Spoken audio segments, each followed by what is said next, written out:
Bye-bye Heritage Lane, a blast from the past. If the Philippines boast of Vigan, Ilocos Norte as a gateway to the country's rich history, Bye-bye City is proud to have a Vigan of its own. The Bye-bye City is proud to have a little stretch of vintage and ancestral houses, including the Church of the Immaculate Conception along A. Mabini Street, Bye-bye City Leyte. It is blessed from the past and a good treat for the senses. It is an 18th century edifice, which is the center Catholic service in the city. The church also used to be a refugee camp for wounded soldiers during the Second World War. I never felt like this before. When I was trapped, you showed an open door.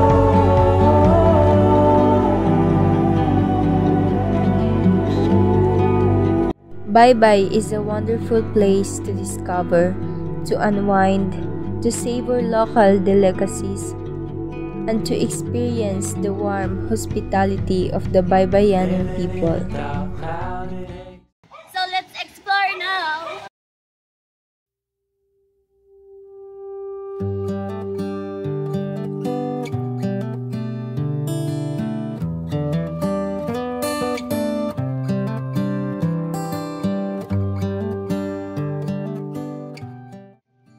The construction of a larger and stronger church began in 1852 under Father Vicente E. Coronado and Engineer Mariano Vesnelio, with Lucas helping through freight labor. After delays, the work was completed under Maestro Proceso and finished by the sculptor Captain Mateo Espinosa in 1870. During Father Lucas Sanchez's term, the church altar and rails remain as testament to Espinosa's artistry. Beginning to thaw from within.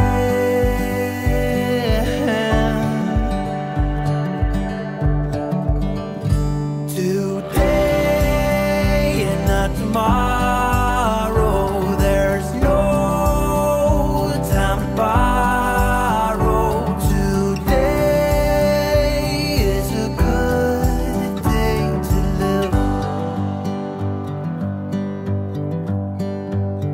This morning has a clearer light as any to see the horizon in the far.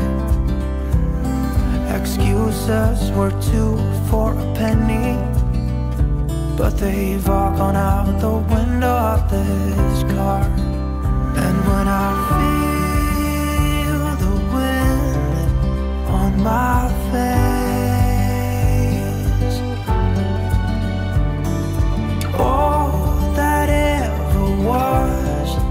is a rise.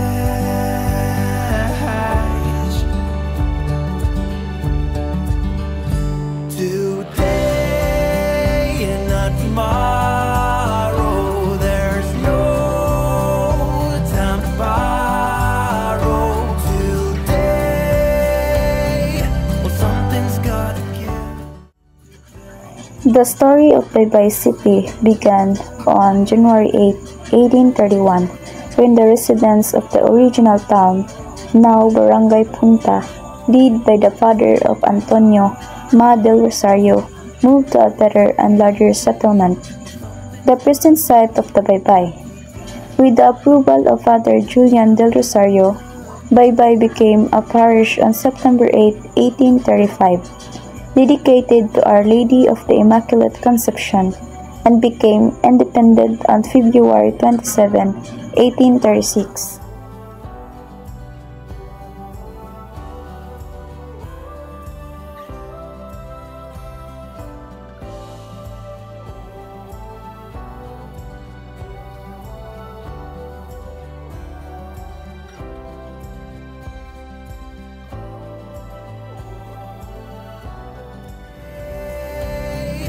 Something's gotta give today. It's a good day today and not tomorrow. There's no time to borrow today. Well, something's gotta give today. It's a good day today.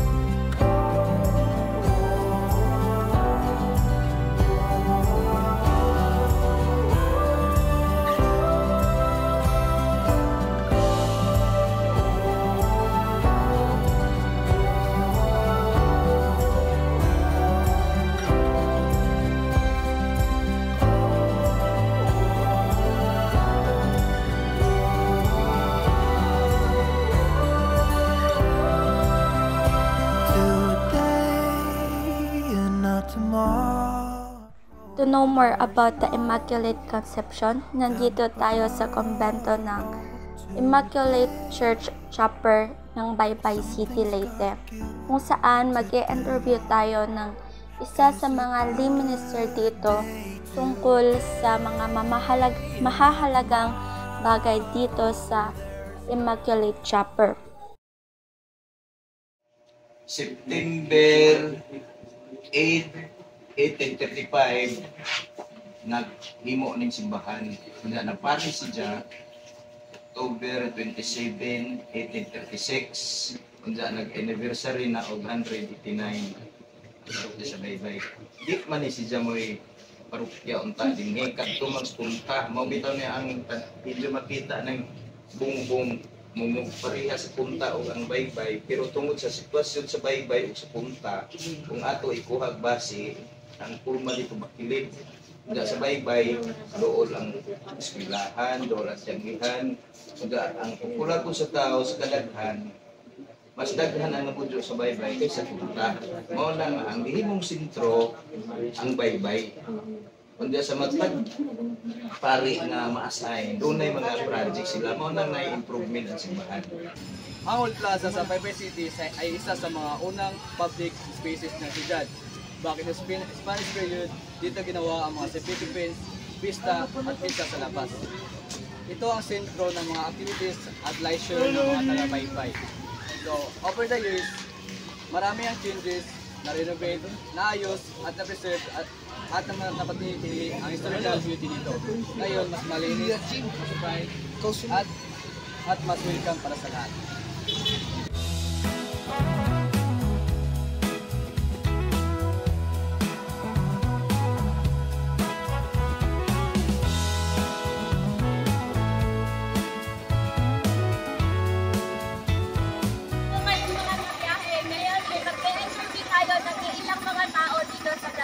Kasi marami-rami tayong nakikita ngayon ng mga tao at mag-interview tayo kung ano ang mga paborito nilang gagawin dito sa plaza at sa history at kung ano pang mga ilang tanong na pwede nating itanong sa kanila. So tara na! Ano na ginagawa mo dito sa plaza? So, usual na ginagawa namin dito sa plaza ay manood ng sine kada weekend at kumain ng mga street foods. Yeah. Ano po ang favorite ninyong gawin dito sa plaza? Favorite namin gawin is pag-liwagi with friends, of course, pagkatapos ng exams, gano'n, kasi nakakakanda kami.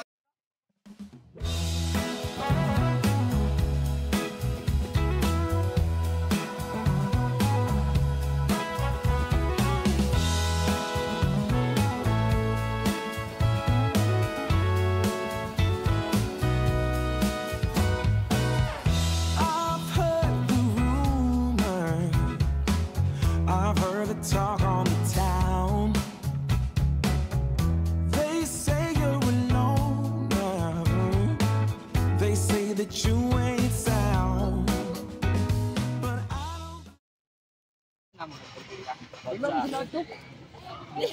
Basta kanang dugay na baka kanang nagtindal kaya?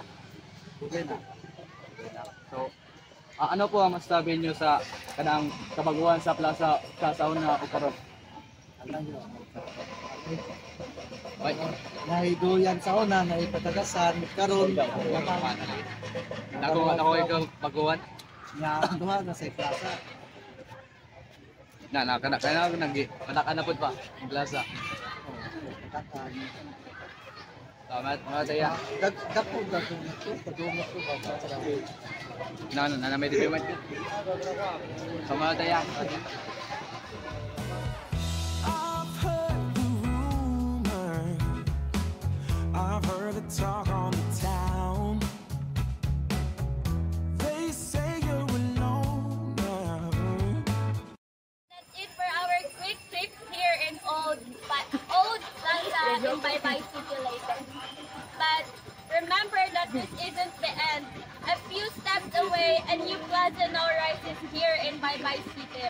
A sign that while we honor our history, we also move forward towards progress. So today, mo ato na po ta sa new plaza diri sa Baybay City. So ngayon ay pupunta naman tayo sa bagong plaza sa Baybay City.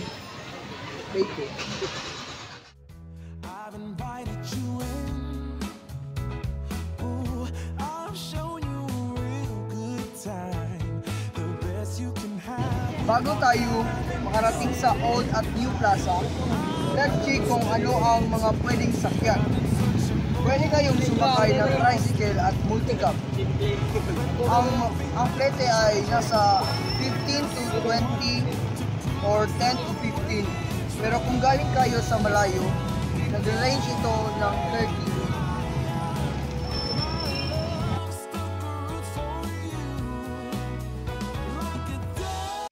So ngayon ay nandito na po tayo sa New Plaza na matatagpuan natin sa Pantalan.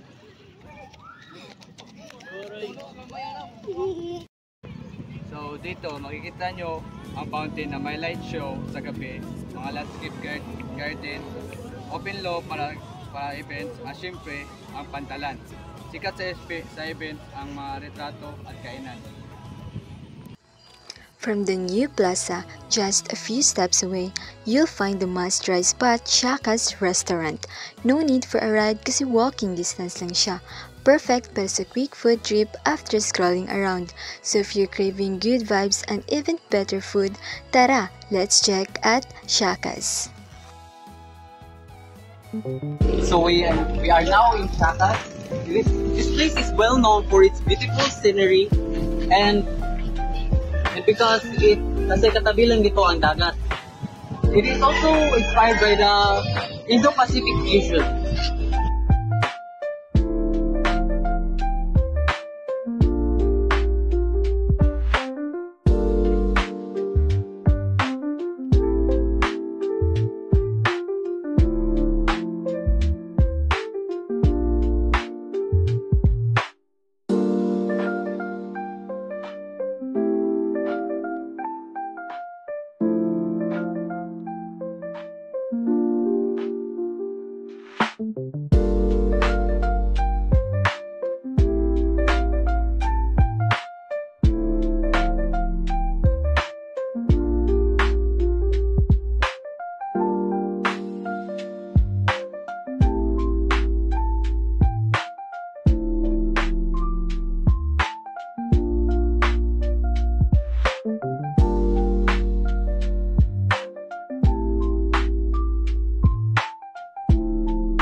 look at that view. It has this calm and relaxing you're surrounded. I agree. It gives up an amazing vibe. It's a wonderful experience. I would love to come back here again.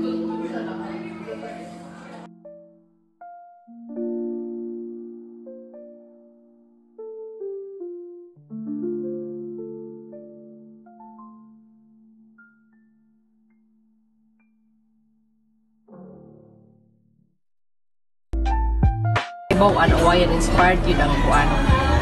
Indo-Pacific fusion cuisine. Yeah, ang what makes start na mo kailan na establish na siya kas bye-bye. Pagka May end pa ba. Then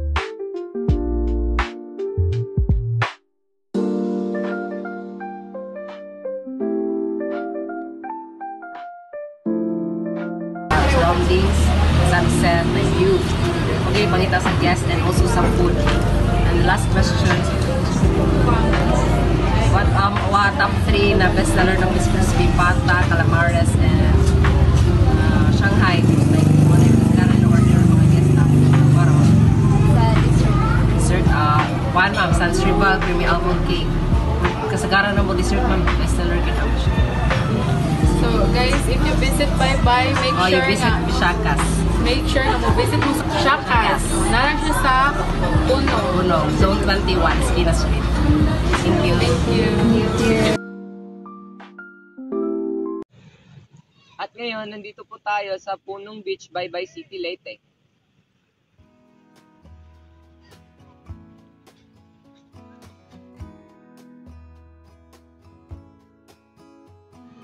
Feathers in my hair and braids around my waist. I'm almost a bird.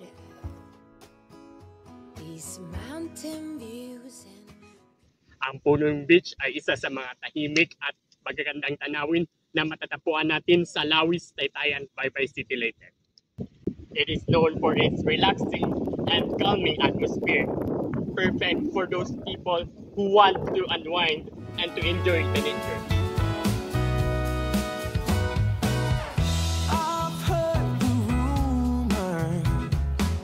I've heard the talk on the town.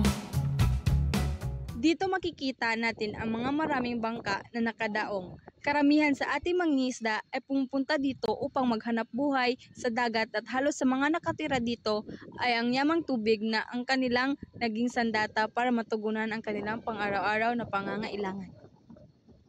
Punong Beach isn't just for swimming. Perfect din ito para sa mga iba't ibang laro, mapa beach volleyball, tag, o frisbee, siguradong enjoy ang lahat dito. Kagaya ng isa sa mga tao na na-interview namin, nag-share sila kung gaano sila kasaya habang naglalaro ng frisbee with their friends. Let's hear it from them. At ngayon, we are here with Kuya Axel. Kuya Axel, can you please introduce yourself? Hi, my name is Lawrence Axel Noval. Age 23, from Barangay Guadalupe, Bye-Bye City, Leyte. We are interviewing you, Kuya, because sa amo ang travel vlog and your photographer. So what do you love most about Punong Beach? Kidya ka na, sinirit gani ang iyang place. Medyo makalma ra pod ni mga dire sa pod. Walay delivery sa uban nga may mga bugoy, safe ra pod dire. Yeah.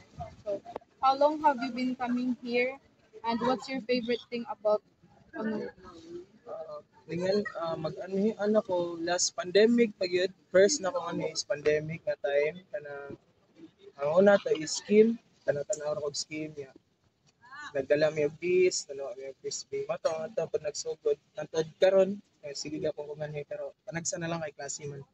So dugay na gyud taon na po. Yes, since pandemic pag yun. Then nag-mention ka na nag-play mo games. So why did you choose this place to play frisbee out of all the places here in Bye-Bye? Kuan man siya kanang ang hunas niya is dako lapad kaayo so kanang perfect kayo siya pang duog frisbee. Dili gud siya nga mao gi place nga pang duog frisbee pero lapad man siya niya. Ang kasagaran pud mga players namo is like mga taga dire ra pud locals, taga Bye-Bye, mga taga duol ra. Mato ngani ra pud ang planuhan nga manuwa. Okay, so accessible siya sa tanan. Yes. Anyone nga gusto mo ari makaari gyud unas. dako kaayo ang space nga kaduaan nga dili lang frisbee, then usually na ako magduwa dili lain pang magduwa like volleyball, magdakupan and such. So salamat kayo Kuya Axel sa paghatag og time. Thank you guys.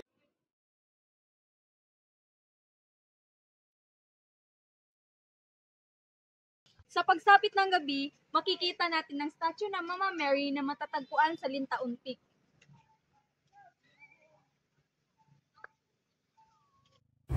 After enjoying the fun and games at Punong Beach, we headed up to a more peaceful destination, which is the Lintaon Peak. Dito makikita ang statue ng Mama Mary standing tall, overlooking and breathtaking view from the hilltop. It's the perfect spot to relax, reflect, and appreciate the beauty of nature from above. Sumakay naman kami ng habal-habal. Nagbayad kami ng 30 pesos sa habal-habal upang makita ang napakagandang tanawin ng buong baybay. Pagpasok mo pa lang sa entrance, bubungad na agad ang napakaraming souvenirs at ang nakamamanghang tanawin. Mayroon itong 16,000 blossoms na nagliliwanag tuwing gabi. Kaya perfect ito para sa mga gustong makita ang kahangangang view ng Baybay City mula sa tutok.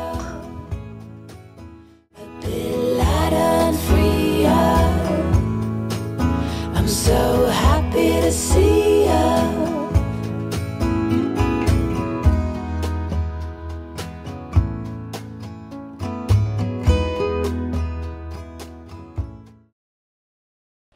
At ngayon, dumako naman tayo sa K5 Resort Baybay City Leyte. Maaari kang pumunta dito sa pamamagitan ng pagsakay ng isang AutoKit na minibus. The fee is only 26 pesos at abot kaya lang ito.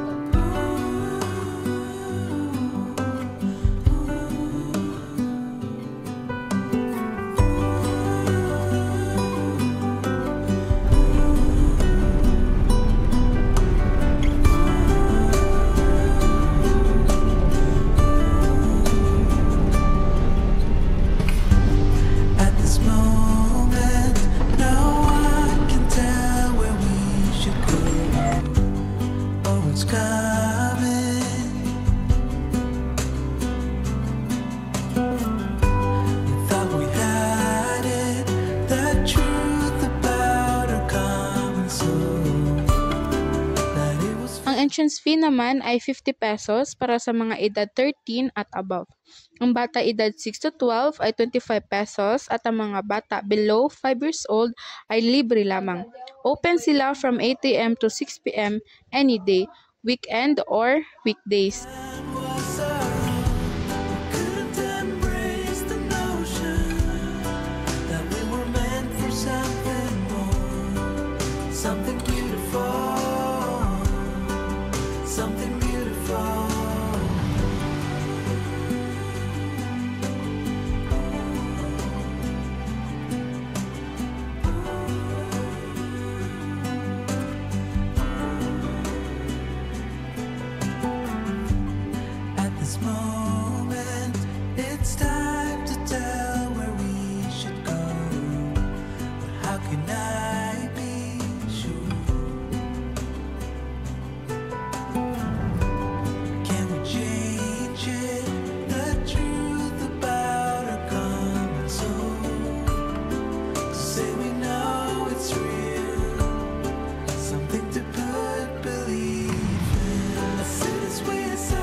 Meron silang 4 na inclusive pool. Dito sa kabila may kita ang 6 feet at 3 feet na merong pambata at pangmatanda. Dito naman sa kabila may kita ang 5 feet at 6 feet. Pinagsama na sila. Saka 4 feet at 3 feet na para sa mga bata. Meron din iba't ibang jumping spot tulad nito.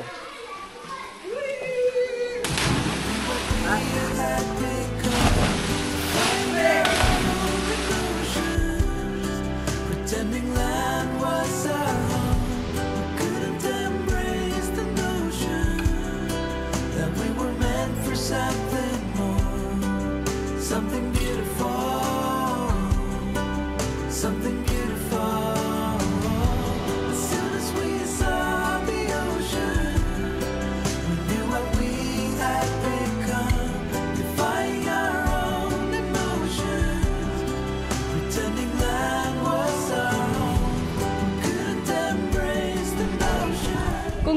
swimming pool na connected sa dagat, pwede kayo dito. Kung high tide. Kasi kung low tide, walang masyadong tubig, kagaya ngayon. Kung swimming pool na connected sa dagat, pwede kayo dito.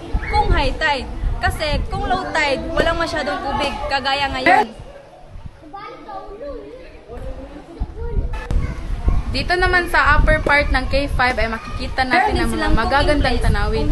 Tulad ng andito sa likod ko, dito naman sa upper part ng K5 ay makikita natin dito ang bundok ng Plaridel. Yan. Likod ko. Tapos dito sa kabilang banda ay ang karagatan. Makikita natin dito ang bundok ng Plaridel. Yan. One of the greatest things na meron ng K5 ay meron silang cave na connected sa dagat.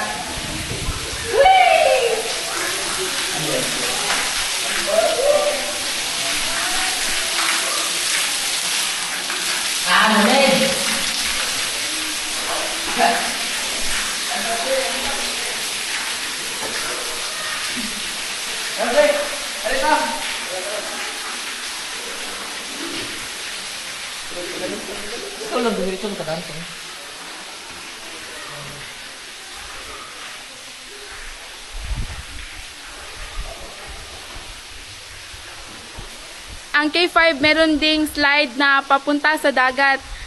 Gagaya nito.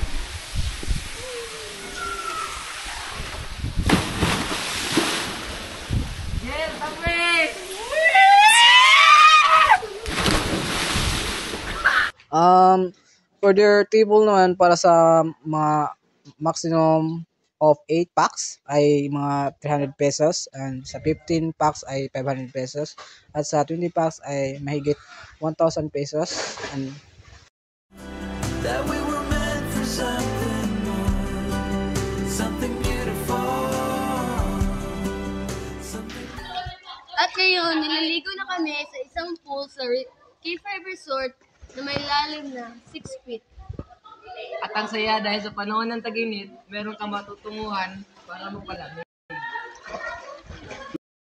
To know more about K5, let's interview one of the pool attendants.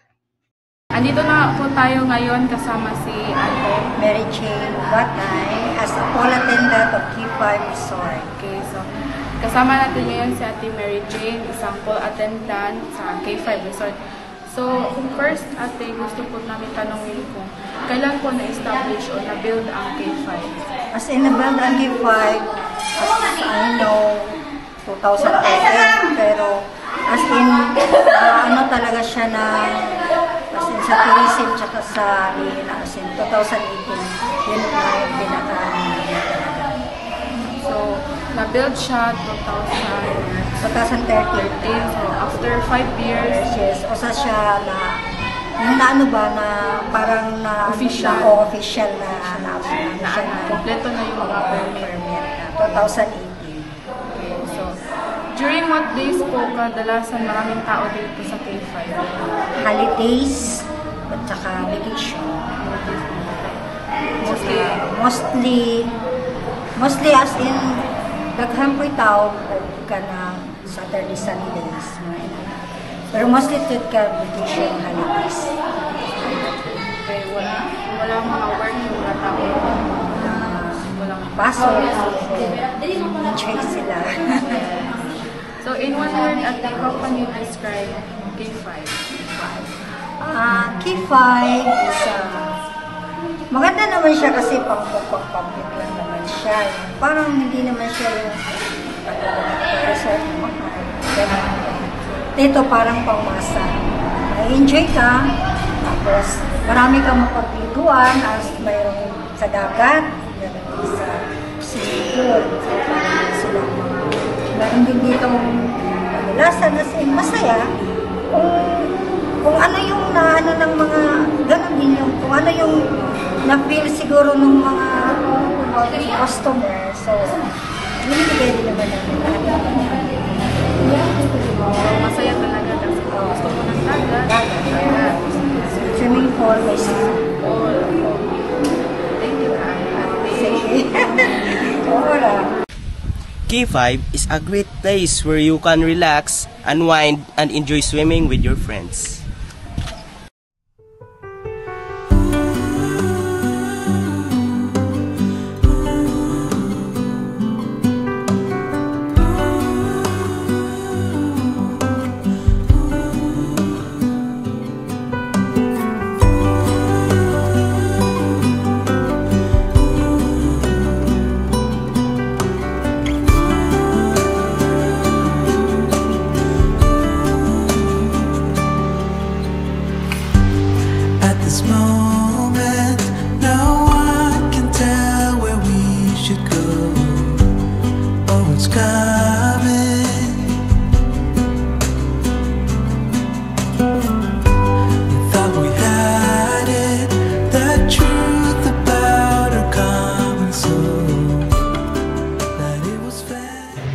guys, so ngayon kasalukuyan andito kami sa Baybay City Terminal at ngayon samahan niyo kami sa aming paglalakbay patungo sa Pomponan Church. Sa aming paglalakbay going to Pomponan Church, nagsimula kami sa Baybay City Terminal. Dito, sumakay kami ng pedicab na kulay pula at nagbayad kami ng 25 pesos na pamasahe. Ito ang regular na biyahe papuntang Barangay Pomponan.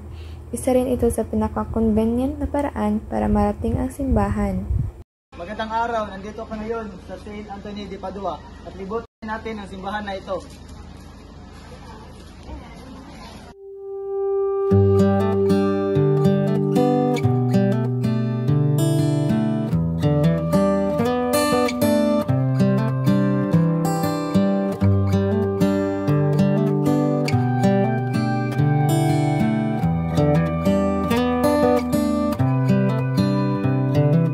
This is as good a day as any to start the rebuilding of life.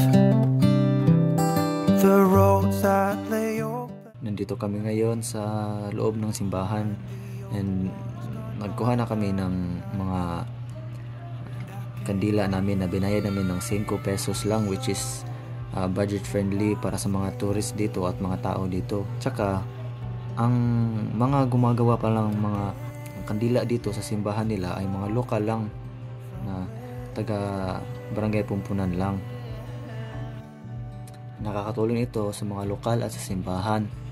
At well known din ang Barangay Pomponan sa kanilang statue of St. Padua, which is located sa right side sa chapel ay sa simbahan. Dito kami para humingi ng blessings at protection.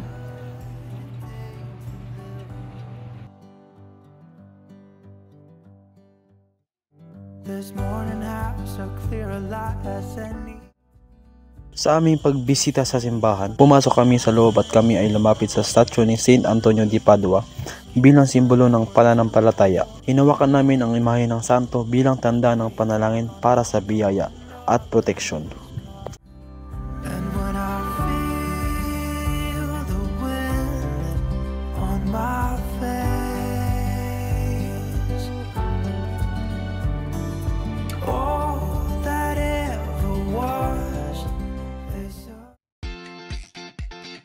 Maligayang pagdating sa VISCA, ang Visayas State University sa Baybay City, Leyte.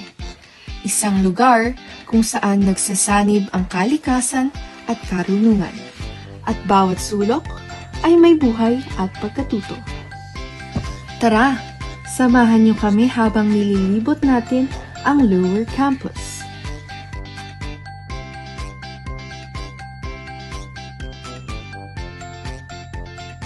Mula sa Baybay City proper, sumakay lang ng multicab or tricycle. Nasa 15 pesos hanggang 25 pesos lang at mga 10 hanggang 15 minuto lang ang biyahe. Madali lang makita dahil nasa National Highway lang ang main gate.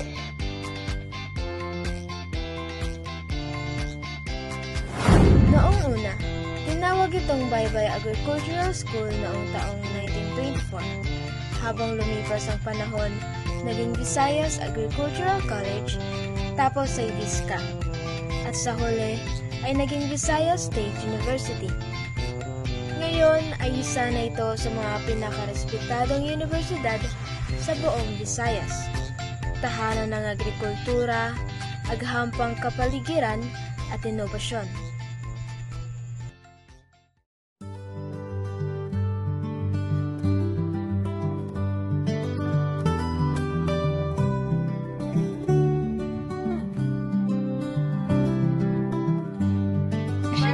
So hello guys, nandito kami ngayon sa lower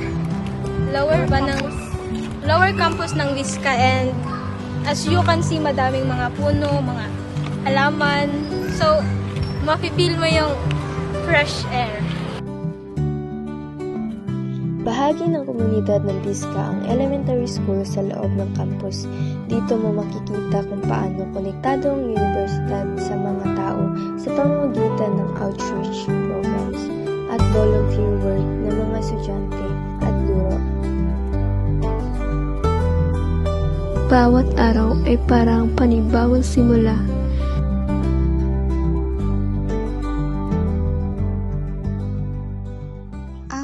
campus ay parang isang maliit na bayan, mga lugar para mag-aral o magpahinga. Dito mo makikita kung paano nagkakaisa ang mga estudyante bilang isang pamilya. Sa dulo ng lower campus, makikita mo ang Vizca Beach, tahimik, payapa at mahangin. Perpekto ito para sa paglalakad habang papalubog ang araw, sandaling pagninilay o simpleng pahinga matapos ang klase. Masabi ko ay napakasarap ng hangin at ang ganda ng view ng dagat.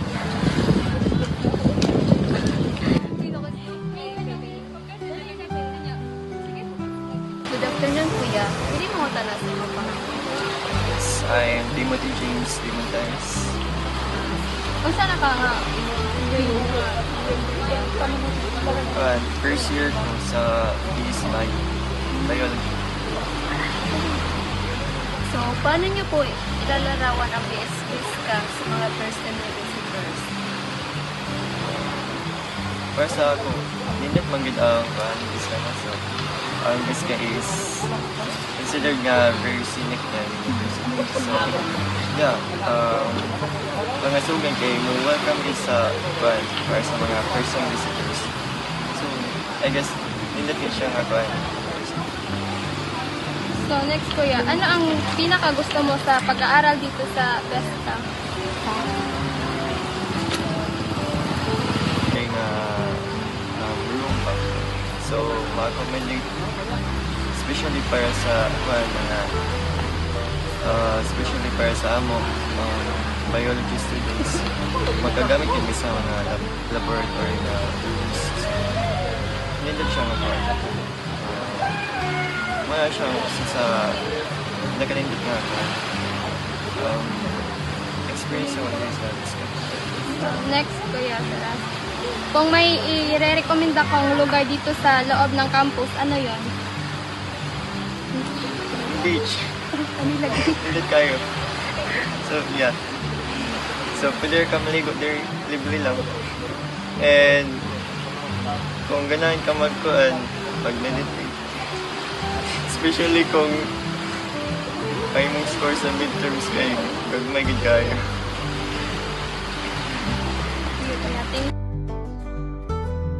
Kung bibisita ka, magdala ng tubig, payong at syempre, kamera. Magbilis magbago ang panahon dito. Minsan maaraw, minsan maulan.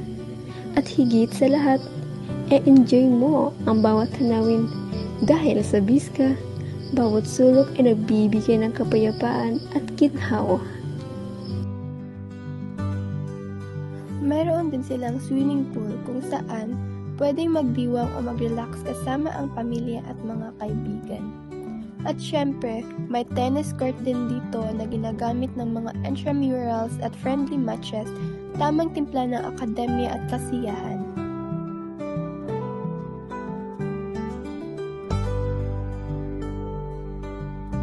Ang Vizca ay hindi lang basta universidad. Ito ay isang tahanan ng pagkatuto, kalikasan at komunidad. Isang lugar kung saan lumalago hindi lang ang isip, kundi pati na rin ang puso. Ito ang Vizca, ang Green University ng South.